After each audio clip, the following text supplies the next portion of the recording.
Hello everyone, स्वागत है आपका हमारे यूट्यूब चैनल एक्सपोजन कोचिंग क्लासेज में। मेरा नाम है हनुमान कुमावत और आज हम आपके लिए लेकर आए हैं इनवर्स सर्कुलर फंक्शन सीरीज का लेक्चर नंबर 5। अगर आपने इस सीरीज के लेक्चर नंबर 5 से लेक्चर नंबर 4 तक के वीडियो नहीं देखे हैं तो हमारे यूट्यूब चैनल पर जाइए। वहाँ पर आपको इनवर्स सर्कुलर फंक्शन नाम की एक प्लेलिस्ट मिलेगी और उसमें आपको लेक्चर नंबर 5 से लेक्चर नंबर 4 के वीडियो मिल जाएंगे। तो चलिए स्टार्ट करते हैं। लास्ट लेक्चर में हमने इनवर्स सर्कुलर फंक्शन के ग्राफ बनाना सीख लिए थे। आज का जो टॉपिक है वो है रिलेशन बिटवीन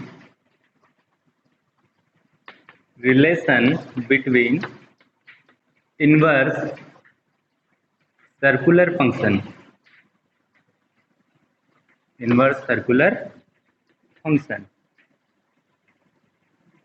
ठीक है। तो देखो,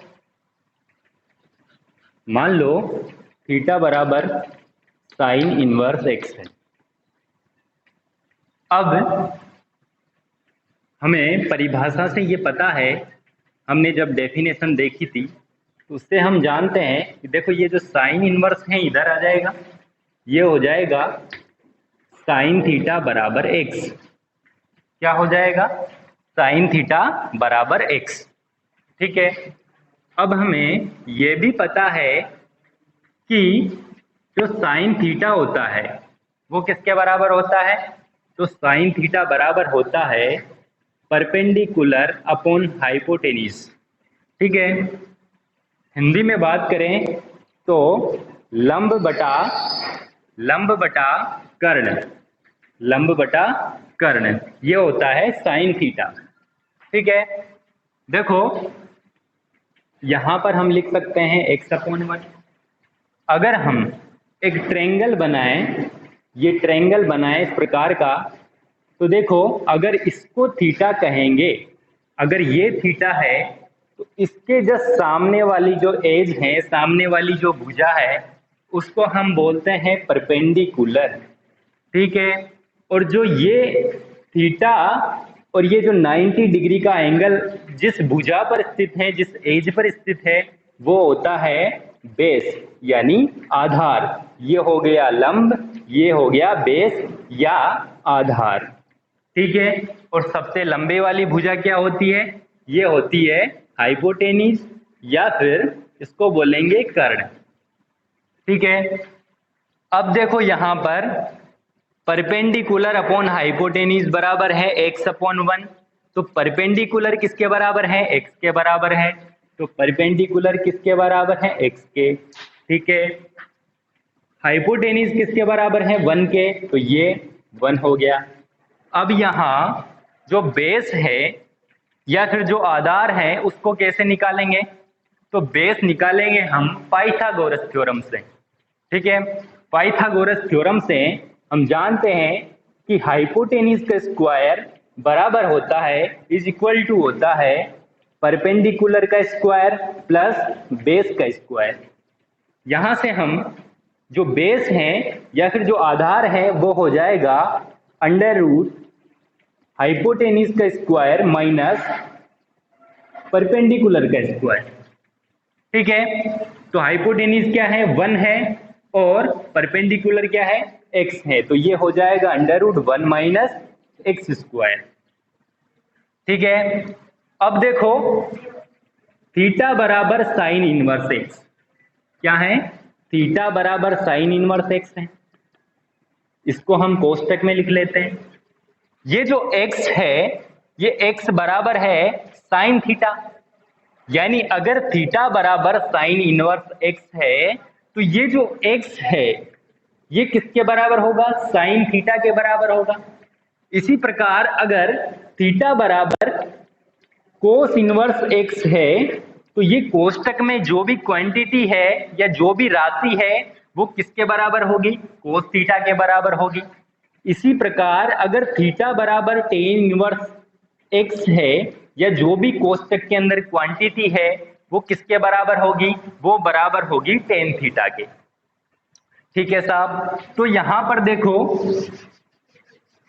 देखो थीटा बराबर साइन इनवर्स एक्स है और एक्स किसके बराबर है, साइन थीटा के। अगर इसको हम लिखेंगे बराबर कोस इनवर्स, तो यहाँ पर कोस इनवर्स और जो इसके कोष्टक के अंदर जो राशि आएगी, क्वांटिटी आएगी, वो क्या होगी, कोस थीटा होगी। और कोस थीटा किसके बराबर होता है, कोस थीटा बराबर होता है बेस अपॉन हाइपोटेन्यूज के, यानी आधार बटा कर्ण के। आधार यहां से लिख लेंगे क्या है, √1 - एक्स स्क्वायर, और अपॉन हाइपोटेन्यूज क्या है, 1 है, तो ये हो जाएगा 1। ठीक है, अब देखो बराबर बराबर टेन इनवर्स और टेन इनवर्स के अंदर जो राशि आएगी वो क्या आएगी, टेन थीटा। यहां से टेन थीटा क्या होगा, टेन थीटा होगा परपेंडिकुलर अपॉन बेस। परपेंडिकुलर क्या है, एक्स है, बेस क्या है, बेस है √1 - एक्स स्क्वायर। ठीक है, बराबर कोट इनवर्स, कोट इनवर्स के अंदर क्या आएगा, कोट थीटा। कोट थीटा किसके बराबर है, ये है बेस अपॉन परपेंडिकुलर के, तो बेस क्या है √1 - एक्स स्क्वायर, और परपेंडिकुलर क्या है, तो परपेंडिकुलर है एक्स। ठीक है, बराबर सेक इनवर्स। अब सेक इनवर्स के अंदर क्या आएगा, सेक थीटा आएगा, और सेक थीटा किसके बराबर है, तो सेक थीटा बराबर है बेस अपॉन हाइपोटेन्यूज के। अरे यही है क्या, नहीं, हाइपोटेन्यूज अपॉन बेस के, तो हाइपोटेन्यूज क्या है, 1 है, और बेस क्या है √1 - एक्स स्क्वायर, बराबर कोसेक इनवर्स। कोसेक इनवर्स के अंदर क्या आएगा, कोसेक थीटा आएगा। कोसेक थीटा किसके बराबर है, कोसेक थीटा बराबर है हाइपोटेन्यूज अपॉन परपेंडिकुलर, यानी 1/x। तो ये रिलेशन आ गया है सभी इनवर्स सर्कुलर फंक्शन के बीच में। अगर हमें कोई एक इनवर्स सर्कुलर फंक्शन दे रखा है, तो हम उस इनवर्स सर्कुलर फंक्शन को अदर इनवर्स सर्कुलर फंक्शन में चेंज कर सकते हैं। ठीक है, इसे हम एग्जाम्पल से समझेंगे। तो देखो यहां पर मैं एक एग्जाम्पल ले लेता हूं इसका। देखो हमें दे रखा है थीटा = साइन इनवर्स 3/5, ये हमें दे रखा है। ठीक है, अब हम क्वेश्चन क्या दे रखा है, चेंज इनटू अदर ICF, यानी हमें इसको साइन इनवर्स को अदर जो ICF है, इनवर्स सर्कुलर फंक्शन है, उसमें चेंज करना है। ठीक है, इसके लिए सबसे पहले हम क्या करेंगे, बहुत इजी है, देखना। ठीक है, ये जो साइन इनवर्स में ये जो दे रखा है 3/5, बेसिकली ये क्या है, साइन थीटा है। तो सबसे पहले हम एक ट्रायंगल बनाएंगे, क्या बनाएंगे, ट्रायंगल बनाएंगे। तो इसका सॉल्यूशन मैं यहाँ पे लिख देता हूँ, ये सॉल्यूशन हो गया इसका। सबसे पहले क्या करेंगे, ट्रायंगल बनाएंगे, तो ये बन गया ट्रायंगल। ठीक है, यहाँ से ये ट्रायंगल बन गया। अगर ये थीटा है तो परपेंडिकुलर ये है, बेस ये है, हाइपोटेन्यूज ये है। ठीक है, साइन थीटा किसके बराबर है, देखो साइन इनवर्स के कोष्टक में जो भी क्वांटिटी है, जो भी राशि है, वो किसके बराबर है, साइन थीटा के। साइन थीटा किसके बराबर है, परपेंडिकुलर अपॉन हाइपोटेन्यूज के। तो ये हो गया परपेंडिकुलर 3, तो परपेंडिकुलर हो गया 3, और हाइपोटेन्यूज क्या हो गया 5, तो ये 5। ठीक है, इसको कैसे निकालेंगे, ये जो बेस है इसको कैसे निकालेंगे, तो बेस होता है √1 - hypotenuse square minus perpendicular square. तो देखो √ हाइपोटेन्यूज क्या है 5, तो 5 का स्क्वायर कितना हो गया 25, माइनस परपेंडिकुलर का स्क्वायर कितना हो गया 3 × 3 कितना हो गया 9, तो ये हो जाता है √16, और ये होता है =4। तो यहाँ पर बेस आ गया हमारे पास, बेस कितना आ गया 4, परपेंडिकुलर आ गया 3, और हाइपोटेन्यूज आ गया 5। ठीक है, हमें चेंज करना है, तो देखो क्या करेंगे, थीटा बराबर क्या है, थीटा बराबर है साइन इनवर्स 3/5, ये जो अंदर क्वांटिटी है साइन थीटा है, बराबर क्या होगा कोस इनवर्स, अंदर क्वांटिटी क्या होगी कोस थीटा, कोस थीटा किसके बराबर होता है, बेस अपॉन हाइपोटेनिस के। बेस क्या है 4, हाइपोटेनिस क्या है 5, ठीक है। इसी प्रकार टेन इनवर्स के अंदर क्या आएगा, टेन थीटा। टेन थीटा किसके बराबर है, तो टेन थीटा किसके बराबर होता है, परपेंडिकुलर अपॉन बेस के। परपेंडिकुलर है 3 और बेस है 4, ठीक है। इसी प्रकार यहाँ आ जाएगा कोट इनवर्स। तो कोट इनवर्स के अंदर क्या आएगा, कोट थीटा। तो कोट थीटा किसके बराबर होगा, ये होगा बेस अपॉन परपेंडिकुलर के। बेस क्या है, बेस है 4 और परपेंडिकुलर कितना है 3।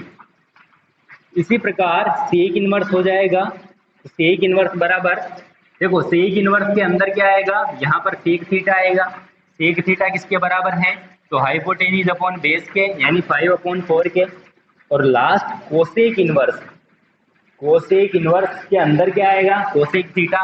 कोसेक थीटा किसके बराबर है, तो ये हाइपोटेनिस अपॉन परपेंडिकुलर, यानी 5/3, ठीक है। तो ये हो गया। इस प्रकार से हम चेंज कर सकते हैं। आपके लिए एक क्वेश्चन है, क्वेश्चन यहाँ पर लिख देता हूँ। आपको देखो दे रखा है थीटा बराबर कोस इनवर्स 1/2। आपको इसको चेंज करना है, चेंज इनटू अदर ICF। आपको अदर ICF के अंदर इसको चेंज करना है, ठीक है। यह आपके लिए क्वेश्चन है जिसको आपको सोल्व करना है, ठीक है। अब हम बात करेंगे एक नए टॉपिक की, जो है properties of inverse circular function. हम इनवर्स सर्कुलर फंक्शन की प्रॉपर्टी के बारे में बात करने वाले हैं, ठीक है। तो सबसे पहले तो पहली प्रॉपर्टी में भी सबसे पहले हम उन इनवर्स सर्कुलर फंक्शन की प्रॉपर्टी के बारे में जानेंगे जिनकी रेंज -π/2 से π/2 के बीच में होती है, ठीक है। तो देखो किस किस की रेंज -π/2 से π/2 के बीच होती है, तो sign inverse x, ten inverse x और कोसेक इनवर्स एक्स। इन तीनों इनवर्स सर्कुलर फंक्शन की रेंज -π/2 से π/2 के बीच में होती है, ठीक है। तो देखो साइन इनवर्स -x बराबर होगा साइन इनवर्स x। इस प्रकार के इनवर्स सर्कुलर फंक्शन में अंदर वाला माइनस एज इट इज बाहर आ जाएगा। इसी प्रकार टेन इनवर्स -x बराबर होगा ten inverse x and cosec inverse -x बराबर होगा कोसेक इनवर्स x। ये तीनों ही इनवर्स सर्कुलर फंक्शन ऐसे हैं जिनकी रेंज -π/2 से π/2 के बीच में आती है, -π/2 से π/2 के बीच में आती है, ठीक है।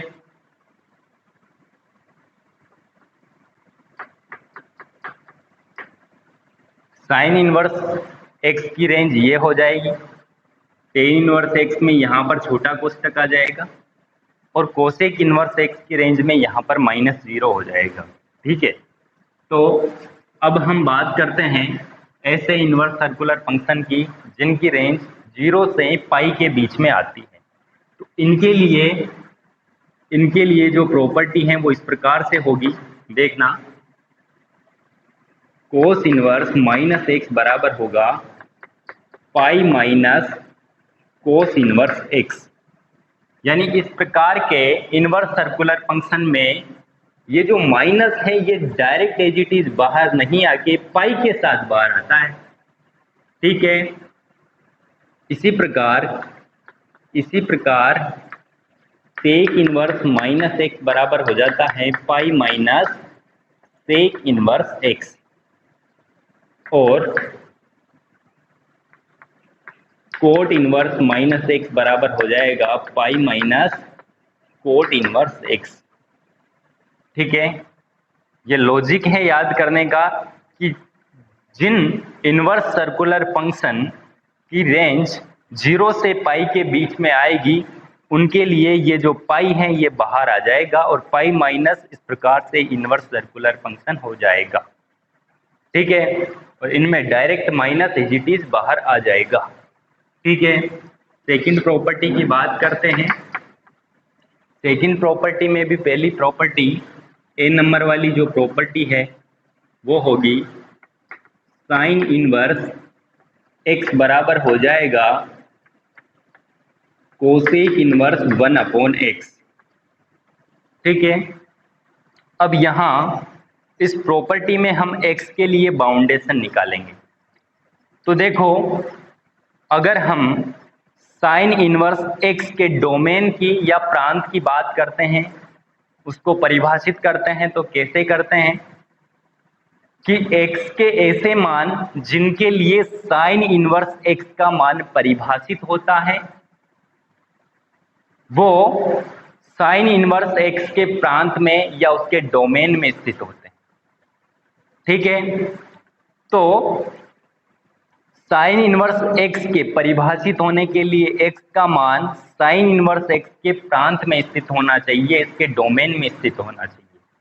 तो इससे x के लिए बाउंडेशन आ जाएगी। तो x का मान -1 से बड़ा होगा और 1 से छोटा होगा। ठीक है, यहाँ x के लिए बाउंडेशन हम यहाँ से निकालेंगे। जब हम x के लिए बाउंडेशन निकालेंगे तो ये 1/x के लिए बाउंडेशन ऑटोमेटिकली आ जाएगी। ठीक है, और कोसेक इनवर्स 1/x परिभाषित हो जाएगा, डिफाइन हो जाएगा। ठीक है, b की बात करते हैं। तो कोस इनवर्स x बराबर होगा सेक इनवर्स 1/x। x के लिए बाउंडेशन यहां से आएगी कोस इनवर्स x से। ठीक है, कोस इनवर्स x के डोमेन की बात करेंगे हम यहाँ पे। तो x का वैल्यू -1 से 1 के बीच में लाई करेगा। अब हम बात करते हैं टेन इनवर्स x बराबर होता है कोट इनवर्स 1/x। ठीक है, तो x का वैल्यू क्या होगा? ठीक है, x के किस वैल्यू के लिए ये प्रॉपर्टी परिभाषित होगी, ये प्रॉपर्टी डिफाइन होगी? तो देखो, यहाँ पर x का वैल्यू बिलोंग्स टू R होगा। क्यों? क्योंकि टेन इनवर्स x का जो डोमेन होता है वो होता है सेट ऑफ रियल नंबर्स। ठीक है, वास्तविक संख्याओं का समुच्चय। तो यहाँ से हम x के लिए बाउंडेशन निकाल लेंगे। ठीक है, आगे बढ़ते हैं। कोट इनवर्स x बराबर हो जाएगा टेन इनवर्स 1/x। यहाँ से बाउंडेशन निकाल लेंगे तो x बिलोंग्स टू R के लिए ये प्रॉपर्टी डिफाइन होगी। e की बात करते हैं। तो सेक इनवर्स x बराबर होगा कोस इनवर्स 1/x। x के लिए बाउंडेशन इसके डोमेन से निकालेंगे। तो सेक इनवर्स x का डोमेन क्या होता है?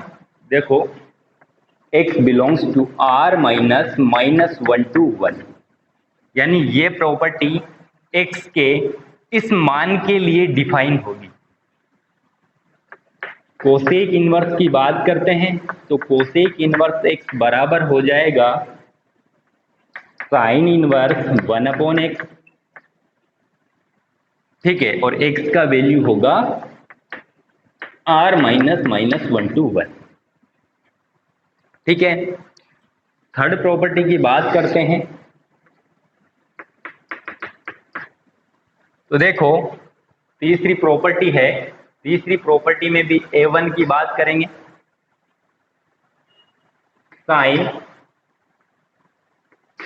साइन इनवर्स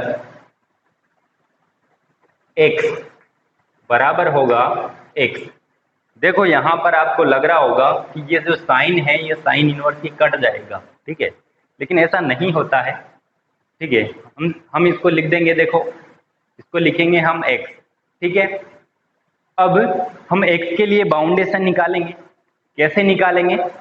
देखो, जो x का मान है वो एक तरह से साइन का मान है। देखो, ये जो कोष्टक में जो भी क्वांटिटी है ये एक थीटा है, एक कोण है, ठीक है, एक एंगल है, तो साइन थीटा बराबर है एक्स। ठीक है, तो एक्स किसका वैल्यू है? साइन थीटा का वैल्यू है। तो एक्स का मान साइन थीटा की रेंज में स्थित होना चाहिए, इसके परिसर में स्थित होना चाहिए। तो साइन थीटा का परिसर क्या होता है? साइन थीटा का परिसर होता है -1 से 1 तक। ठीक है, तो x का वैल्यू -1 से 1 के बीच में लाई करना चाहिए। ठीक है, A2 की बात करते हैं, तो साइन इनवर्स साइन थीटा बराबर होगा थीटा। ठीक है, अब देखो ये जो थीटा है ये एक तरह से साइन इनवर्स एक्स का वैल्यू है। अगर ये जो कोष्टक वाली राशि है, क्वांटिटी है, इसको हम अगर एक्स माने तो ये थीटा साइन इनवर्स एक्स की वैल्यू है। ठीक है, तो थीटा के लिए बाउंडेशन यहां से निकलेगी। साइन इनवर्स एक्स की वैल्यू कहां से कहां तक हो सकती है? तो देखो, हम बात करेंगे इसके रेंज की, तो इसकी रेंज कहां से कहां तक होती है? -π/2 से π/2। तो थीटा का जो मान है वो भी -π/2 से π/2 के बीच में लाई करना चाहिए, तब जाके ये प्रॉपर्टी जो है अप्लाई कर सकते हैं। अगर ऐसा नहीं है, जैसा जैसे मैं इसका एक एग्जांपल भी करवा दूंगा अभी लास्ट में। तो ये जो थीटा है अगर इस रेंज में लाई नहीं करता है, यानी अगर इस रेंज में ये थीटा नहीं आता है, तो क्या करेंगे? तो हम इस थीटा को पहले इस रेंज में लाएंगे और फिर उसके बाद में ये प्रॉपर्टी अप्लाई करेंगे। ठीक है, तो इससे रिलेटेड एग्जांपल जो है मैं अभी करवा दूंगा। ठीक है, B1 की बात करते हैं, तो कोस इनवर्स x बराबर होगा x। फिर से x के लिए बाउंडेशन कहां से निकालेंगे? तो x जो है कोस थीटा का वैल्यू है, तो x जो है वो कोस थीटा की रेंज में स्थित होना चाहिए। तो कोस थीटा की रेंज में स्थित होना चाहिए, इसलिए x का जो वैल्यू है वो -1 से 1 के बीच में लाई करना चाहिए। ठीक है, बात करते हैं B2 की, तो कोस इनवर्स कोस थीटा बराबर होगा थीटा। थीटा किसका वैल्यू है? तो कोस इनवर्स एक्स का वैल्यू है। ठीक है, तो ये थीटा जो है कोस इनवर्स एक्स की रेंज में स्थित होना चाहिए। रेंज कौन से वाली? तो प्रिंसिपल वैल्यू वाली रेंज, यानी कि थीटा जो है कोस इनवर्स एक्स के प्रिंसिपल वैल्यू के अंदर स्थित होना चाहिए। क्या होती है? तो 0 से पाई के बीच में थीटा लाई करना चाहिए, तब जाके हम ये प्रॉपर्टी अप्लाई कर सकते हैं। C1 की बात करते हैं, तो टेन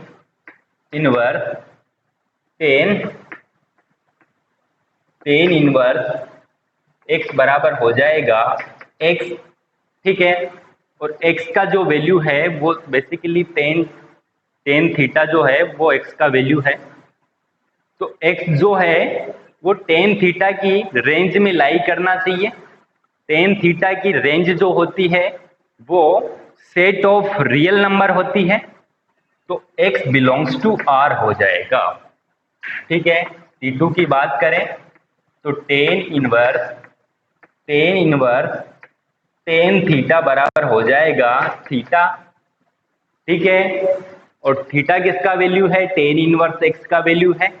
तो यहां से थीटा के लिए बाउंडेशन आ जाएगा -π/2 से थीटा बड़ा होना चाहिए और π/2 से छोटा होना चाहिए। ध्यान रखना यहां पर मैंने इक्वल टू का साइन नहीं लगाया है। D1 की बात करें, तो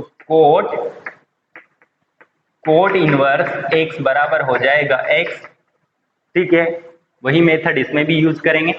और x के लिए जो बाउंडेशन है वो आ जाएगा x belongs to R। D2 cot inverse cot theta बराबर हो जाएगा थीटा। थीटा किसका वैल्यू है? कोट इनवर्स x का वैल्यू है, तो बाउंडेशन निकाल लेंगे जो कि थीटा जो है कोट इनवर्स एक्स की रेंज में स्थित होना चाहिए। ठीक है, तो थीटा के लिए बाउंडेशन आ जाएगी 0 से बड़ा होना चाहिए थीटा और पाई से छोटा होना चाहिए। बात करते हैं E1 की, तो सेक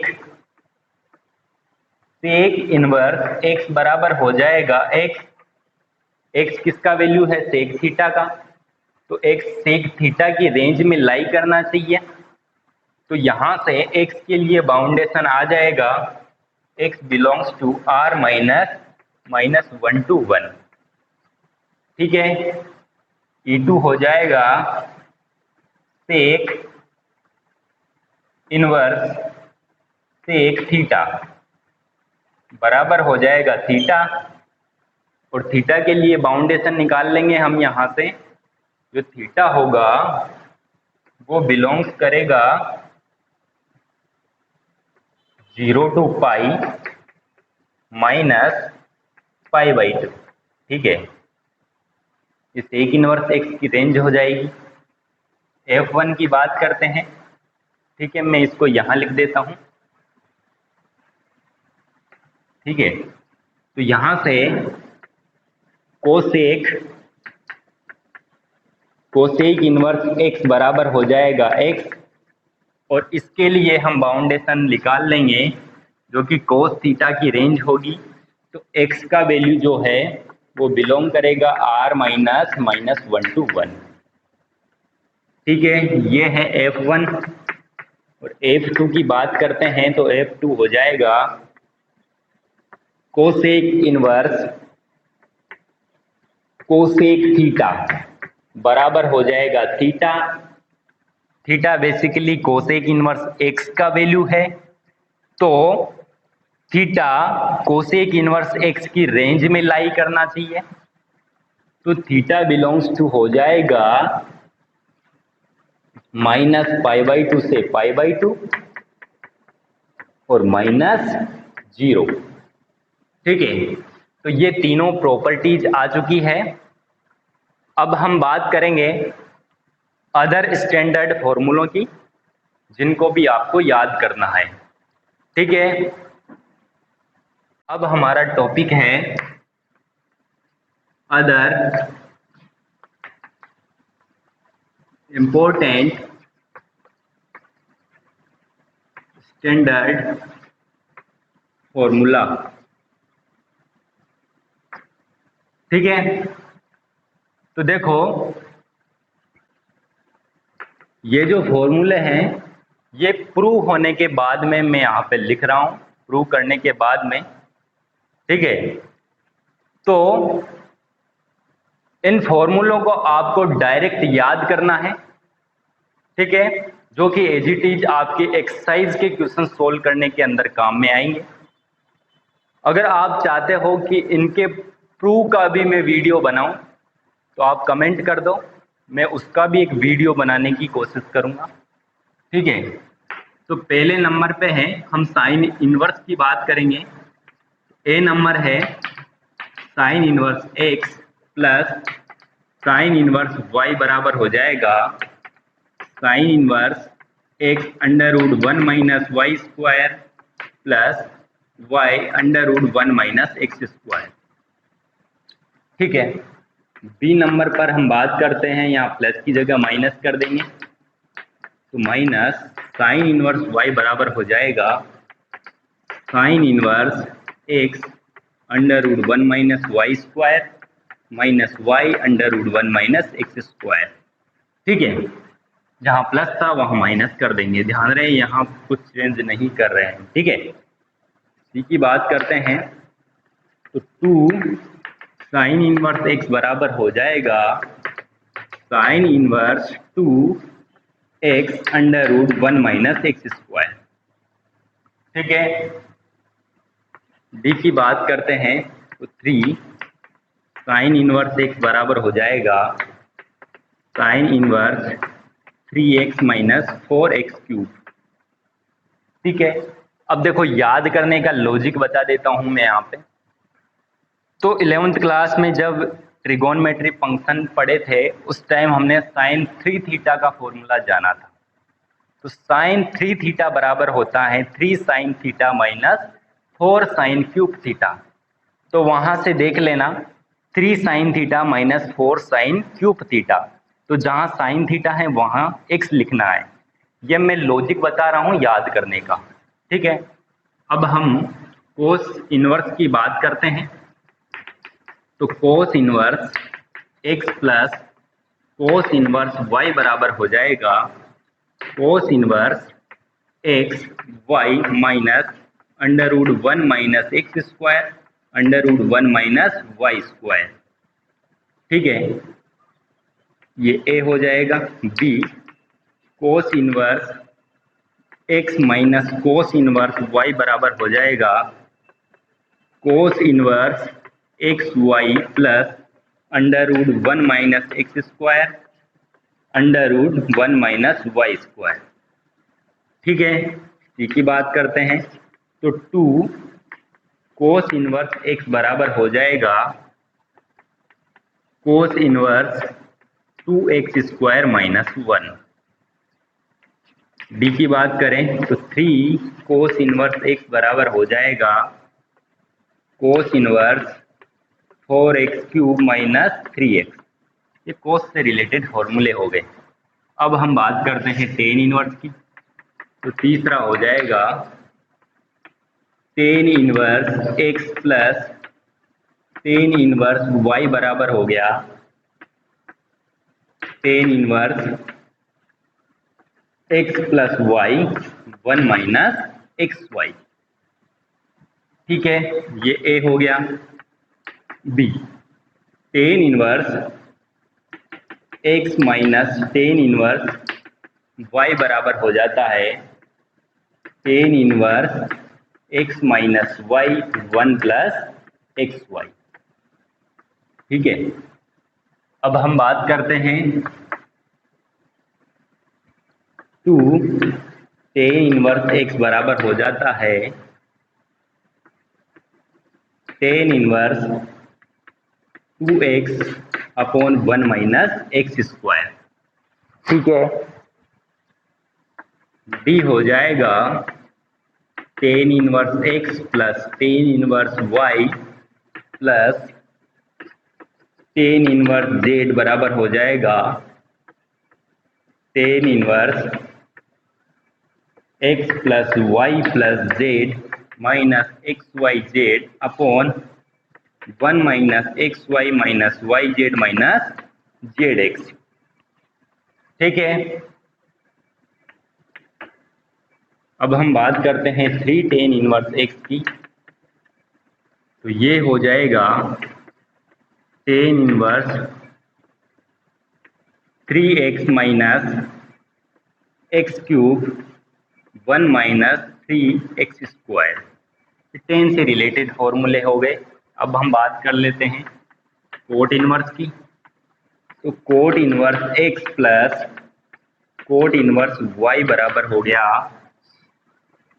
coat inverse x y plus 1 x plus y, यहाँ माइनस आएगा x y minus 1 x plus y, ये a हो गया। और जो b वाला फॉर्मूला है वो हो जाएगा cot inverse x minus cot inverse y बराबर हो जाएगा cot inverse x y plus 1 x minus y, ठीक है। तो ये हो गए कोट इनवर्स से रिलेटेड फॉर्मूले, ठीक है। एक प्रॉपर्टी हो रहेगी बस। चौथा इंपॉर्टेंट स्टैंडर्ड फॉर्मूले में आता है sine inverse x plus cos inverse x बराबर हो गया π/2 tan inverse x plus cot inverse x बराबर हो जाता है π/2 और sec inverse x plus cosec inverse x बराबर भी हो जाता है π/2। तो इन सभी फॉर्मूलों को जो है वो आपको याद कर लेना है। इन सारे फॉर्मूलों को हम as it is question solve करने के अंदर यूज करेंगे। ठीक है, तो सारे फॉर्मूलों को लिख लिख के याद करना है। ठीक है, हमें लिंक करना है ट्रिगोनोमेट्री के फॉर्मूलों से और इनको अच्छे तरीके से याद कर लेना है। ठीक है, तो ये था लेक्चर नंबर 5। अगर वीडियो अच्छा लगे तो वीडियो को लाइक करें, अगर चैनल पर नए हो तो सब्सक्राइब करें, और अगर आपका कोई फ्रेंड है जो अपनी बोर्ड की प्रिपरेशन कंटिन्यू रखना चाहता है तो उस तक वीडियो को शेयर करें। मिलते हैं अगले लेक्चर में, तब तक के लिए bye bye and take care.